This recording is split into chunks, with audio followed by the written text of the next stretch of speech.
Bonjour à tous, je vous invite à vous abonner à cette chaîne, à aimer, à partager, à commenter ces vidéos, c'est très important. C'est une manière de nous soutenir. Merci à vous tous. Nous avons entendu certains lanceurs d'alerte, d'ailleurs dont le courrier des stratèges, qu'on connaît bien ici, dont on va recevoir le président dans quelques instants, Éric Verhaeghe. La police nationale procède actuellement à une campagne de convocation de qui? Eh bien de certains soignants qui sont suspendus. Suspendus, vous le savez, parce qu'ils ont refusé cette vaccination obligatoire contre la Covid-19. Et ils sont interrogés sur leur position, notamment concernant le vaccin. Nous sommes avec un médecin qui confirme ces informations un peu étranges, un peu floues. Bonjour, docteur Olivier Soulier. Oui, bonjour Clémence. Alors, vous êtes chercheur, médecin homéopathe et acupuncteur, porte-parole du syndicat Liberté Santé, spécialiste de la médecine du sens. On en avait déjà parlé avec vous. Et donc, Oui. aujourd'hui, on est avec vous pour lancer cette alerte de ces soignants qui sont convoqués pas forcément de manière très, on va dire, rudimentaire dans les règles de l'art policier. Oui, effectivement, on assiste vraiment à une campagne qui est pas très digne de la grande démocratie que se voudrait être la France. Nous avons ces soignants qui ont été applaudis à une époque comme des véritables héros, puis brutalement suspendus puisqu'ils avaient refusé de se soumettre à une expérimentation vaccinale. C'est d'autant plus flagrant aujourd'hui que on réalise que, comme nous l'avait dit Delfrécy, ce vaccin ne fonctionnait pas. Il dit c'était un mauvais vaccin. Il dit même on a peut-être tué beaucoup de monde, ce qui est quand même extraordinaire quand le président du conseil scientifique officiel nous dit ça. Mmh. Et puis malgré tout, on devrait se dire, OK, on a pensé un moment il serait peut-être temps de revenir en arrière, on pourrait réintégrer ces soignants, voire faire comme en Alberta, au Canada, où le président de l'État s'est excusé publiquement de la maltraitance qui avait été faite, Mmh. ou dans Ou l'État à de New New York, York, où où ils ont le été salaire, oui, réintégrés. était... Voilà, vous êtes réintégrés avec Mmh. paiement du Mmh. retard de salaire, ou Mmh. bien en Italie où ils vont être intégrés. Eh bien non, non seulement ils sont suspendus sans salaire, et ça j'insiste parce que personne ne sait finalement ce qui se passe réellement. Mmh. Suspendus sans salaire, ça veut dire que depuis un an passé, 1 an et 3 mois, ils n'ont plus de salaire, mais ils n'ont plus le droit de travailler. Mmh. Ils ne peuvent pas toucher les minima sociaux. Oui, ils n'ont pas Ils ont non des... plus le chômage. C'est-à-dire qu'il faut bien. Ce n'est pas parce qu'ils sont sans salaire qu'ils sont au chômage et donc officiellement ils n'ont pas le droit de trouver d'autre travail. Voilà, on est presque dans une situation de chantage terroriste finalement. Hein. Vous n'avez pas voulu vous soumettre et voilà. Et puis récemment, on a appris au syndicat, on a appris par un certain nombre de nos adhérents. Éric Verhaeghe s'en est fait aussi l'écho. David Guyon, l'avocat, ou Maud Marian s'en sont fait l'écho aussi. Qu'un certain nombre de soignants sont convoqués à la police, à la gendarmerie. Et les premières situations, ça date du mois de juillet, mais ça devenait très perlé. Et puis là, on en a de plus en plus ici ou là. C'est difficile de dire plusieurs dizaines, peut-être une centaine. C'est difficile de dire combien. On a des échos. Et puis, donc, ils sont convoqués à la demande des fois des CHU, à la demande souvent du procureur de la République. Quelle est la motivation exacte? C'est difficile. Éric Verhaeghe a évoqué la présence d'un nouveau responsable à l'Élysée, Monsieur Mercier, qui serait responsable de cette politique beaucoup plus violente, qui nous rappellerait plutôt des positions de la Stasi que des positions démocratiques. Et puis voilà, on les convoque. Alors, la manière est très, très fourbe d'ailleurs, c'est-à-dire on leur dit pas vous êtes convoqué pour ça, on leur dit vous devez vous présenter au commissariat pour une affaire qui vous concerne, ce genre de choses Mmh. totalement fourbes. Et une fois là-bas, quand ils demandent, ils ont beaucoup de mal, et puis ils arrivent là-bas et on leur dit c'est pas la peine de venir avec un avocat, alors qu'il faut absolument venir avec un Ça, avocat c'est dans un cas comme ça. systématique ou pas ça, dans les... Vous êtes en contact avec des personnes qui ont vraiment été convoquées par la police? Oui, oui, je suis en contact. J'ai recueilli un certain nombre de témoignages. Les choses sont un peu variables. C'est pour ça que j'essaye de vous montrer un Mmh. peu comment ça se Mmh. passe d'une façon Mmh. générale. C'est un peu variable, mais des fois, les positions des policiers sont assez dures, interrogatives. Des fois, on a des policiers qui disent que, on leur demande de faire ça, mais ils comprennent pas. C'est la première fois. Il y a un certain Mmh. nombre de policiers qui, à la fin de l'entretien, quand les soignants expliquent leur situation, sont complètement scandalisés ou se Mmh. retournent en faveur du soignant en disant non, c'est pas normal qu'on vous fasse ça, ça ne va pas. Vous voyez, c'est assez variable. Les questions sont multiples. Alors, il y a plusieurs aspects. On voit bien qu'il y a une reste qu'il y a eu un ordre derrière, hein, oui, bien peu sûr, il y a un importe ordre. finalement la bonne ou la mauvaise volonté des policiers dans l'exécution de cet ordre, il y a un ordre à l'origine qui est celui de convoquer ces policiers. La preuve, ils disent on nous a demandé de faire ça, même s'ils ne comprennent pas vraiment l'objectif. Voilà. Alors, il y a plusieurs domaines. D'abord, il y a régulièrement la demande de quelles sont vos motivations pour pas vous faire vacciner. D'abord, il y a quelque chose de pas normal, c'est que la police n'a pas à connaître votre carnet de santé, n'a pas à connaître votre secret médical. Donc, on est dans une infraction majeure au secret professionnel. La deuxième chose, c'est qu'ils essaient de leur demander leurs opinions, c'est-à-dire quelles sont vos opinions, pourquoi vous faites pas vacciner. Là encore, c'est totalement scandaleux. Et puis, ils essayent de voir d'essayer de mettre les soignants en exercice illégal, c'est-à-dire qu'il y a une infirmière, par exemple, qui nous raconte que ça fait 20 ans qu'elle travaille, qu'elle est suspendue depuis le mois de septembre, mais que la police lui dit « mais vous n'êtes pas inscrit à l'ordre ». Elle dit « c'est pas nécessaire puisque j'étais pas infirmière libérale et ça fait 20 ans qu'aucun de mes employeurs ne me l'a demandé ». Et ils ont essayé de lui faire signer à la fin un papier disant qu'elle la reconnaît être en exercice illégal de la profession d'infirmière, ce qu'elle a refusé de signer.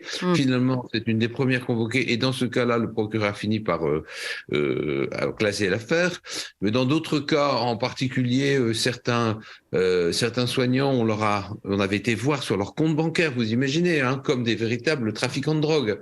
On va voir sur leur compte bancaire, on leur dit vous avez reçu de l'argent, ça vient de où? Est-ce que c'est pas du travail dissimulé? En fait, dans le cas de cette soignante, elle avait reçu de l'aide de sa famille puisqu'elle n'avait aucun revenu. C'est comme ça qu'elle peut tenir. Et on voit bien que il y a une politique générale qui consiste à dire ok, vous êtes des fortes têtes, vous n'avez pas voulu céder. Vous allez voir, ça fait plus d'1 an, vous tenez toujours, vous ne lâcherez pas. Eh bien, on va vous mettre la pression policière sur vous pour essayer de vous faire lâcher. Et ça correspond assez bien aux positions du gouvernement. On a vu Braun qui dit, ou bien la secrétaire d'État attachée à Braun qui dit ce sont des fortes têtes qui n'ont pas voulu se soigner, qui n'ont pas voulu se faire vacciner, donc il faut les mater. Vraiment, il y a une volonté de mater véritablement. On a envie de dire s'il y avait un goulag, on les enverrait bien un petit peu là-bas, ou dans un camp de rééducation communiste, histoire qu'ils réapprennent ce que c'est que la vérité officielle du gouvernement. Et d'ailleurs, l'Académie de médecine, je relisais ça hier soir, a dit que le fait de refuser de se faire vacciner était incompatible avec la profession de soignant. Alors qu'aujourd'hui, on voit bien que ce n'est pas un vaccin, alors que les vaccins sont une bonne chose. Là, on est face à une expérimentation. On voit bien que Pfizer a reconnu par sa vice-présidente qu'aucun test sur la transmissibilité n'avait été fait, ce qui met à plat quand même toute la politique générale de la Covid. Voilà, et puis on voit aujourd'hui les effets secondaires, l'EMA reconnaît plus de 50 000 morts, c'est absolument colossal, plus de 50 000 morts, et on voit que pour les sujets jeunes, ils ont... plus de 50 000 morts liés à la vaccination? Oui, c'est ce qui est reconnu officiellement par l'Agence européenne du médicament, et on sait qu'il y a un biais de sous-déclaration, ça c'est connu dans toutes les déclarations. Pour avoir le bon chiffre, il faut multiplier au minimum par 10, voire plus jusque 20, 30. Donc voilà, on a, si on prend ce biais classique, connu et reconnu dans de nombreuses publications, on serait plutôt proche de 500 000. Vous voyez, c'est absolument colossal. Et on peut comprendre que les soignants n'aient pas voulu jouer à la roulette russe. Oui, c'est sûr. En tout cas, il y a aussi une autre question qui se pose, c'est donc ce qui se passe derrière ces interrogatoires de fortes têtes, comme vous l'avez dit, de ces soignants qui ont refusé jusqu'à maintenant la vaccination. Et donc, Maître Maud Marian, qui défend depuis le début les soignants suspendus, explique non seulement ce qu'il faut faire en cas de convocation de la police, mais peut-être aussi l'objectif de ces convocations. Écoutez. La première mesure à prendre, c'est d'appeler un avocat et d'exiger de l'officier de police qui va vous contacter de venir avec un avocat. Alors la plupart du temps, ils vont essayer de vous en dissuader en disant mais c'est une audition rapide, ne dérangez pas un avocat. Mais en tant que mis en cause, il y avait droit et c'est une mesure vraiment très très importante à prendre parce que je pense que des questions un peu pièges peuvent vous être posées. Déjà le principe même de votre audition peut être mis en cause par votre avocat ou par un avocat, et ça vous évite de répondre à des questions auxquelles vous n'avez pas à répondre pendant l'audition. Parce que normalement, ces auditions doivent être justifiées soit par le soupçon d'un exercice illégal de la profession, soit éventuellement de l'exercice malgré une interdiction basée sur la loi du 5 août 2021. Mais les officiers de police sont très mal informés, ils connaissent pas du tout le système de la loi du 5 août. La plupart du temps, ils sont assez réticents à ces auditions, ils comprennent pas bien le sens. Mais par contre, ils vous interrogent systématiquement sur vos convictions par rapport à la vaccination Covid-19. Donc, je pense qu'ils font à la fois du renseignement, mais aussi qu'ils essaient de vous piéger au niveau des opinions, voire du futur délit peut-être à venir de complotisme. Voilà, c'est intéressant ce qu'elle explique à la fin. En fait, ils essayent de vous piéger peut-être, on ne sait pas, ce sont des hypothèses. Et évidemment, avec ces nouveaux délits de complotisme, les assises anti-sectaires et complotistes qui ont été annoncées par le gouvernement. Et là, c'est vrai qu'on se dit finalement, c'est vraiment une façon de commencer à afficher ces personnes qui sont en effet des fortes têtes, en tout cas opposées à la version officielle du gouvernement. Oui, quand vous dites c'est du supposition, on est beaucoup plus que dans des suppositions. Il y a véritablement là une volonté de réduire le carré des irréductibles, et qui est pourtant très important, de réduire ce carré des irréductibles qui ont parfaitement compris la situation. Et ces assises du complotisme ne sont qu'une sorte de mascarade de procès stalinien pour essayer de réduire toute forme d'opposition. C'est impressionnant de voir que nous sommes dans une démocratie, mais que le gouvernement ne supporte pas l'idée que quelqu'un puisse penser autrement que lui. Nous sommes beaucoup plus dans un totalitarisme au sens le plus violent du terme, et plus du tout dans une démocratie dans une grande démocratie comme était la France. Je veux dire que je vois mal maintenant Macron aller donner des leçons de liberté à Xi Jinping, parce que là maintenant.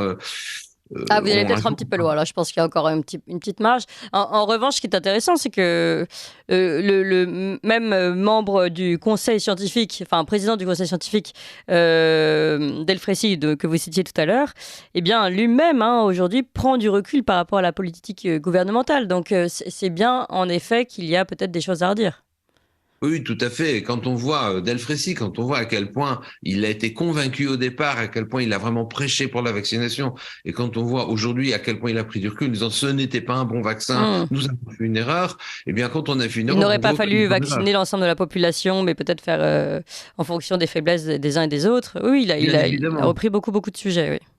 Bien évidemment, il fallait dans ces cas-là se concentrer sur les populations à risque, laisser absolument la liberté. Et puis surtout, la réalité, on la connaît tous. Un vaccin, il faut 8 à 10 ans pour expérimenter un vaccin. Parce qu'on voit, quand on voit aujourd'hui que Pfizer et Moderna vont faire des tests pour voir quel est le niveau des problèmes cardiaques au niveau des vaccins. Parce qu'il y en a tellement maintenant. Vous voyez, toutes ces images que l'on voit de joueurs de foot ou de basket qui s'effondrent, ou même de présentateurs qui s'effondrent à la télévision, ou de chanteurs connus. Et donc, en fait, ce genre de choses-là, on le fait avant, quoi. Mais bien sûr, sauf qu'il nous faut des liens de cause à effet. Et malheureusement, tout ça n'arrivera que dans une dizaine d'années, en fait, comme à chaque fois qu'il y a un scandale sanitaire.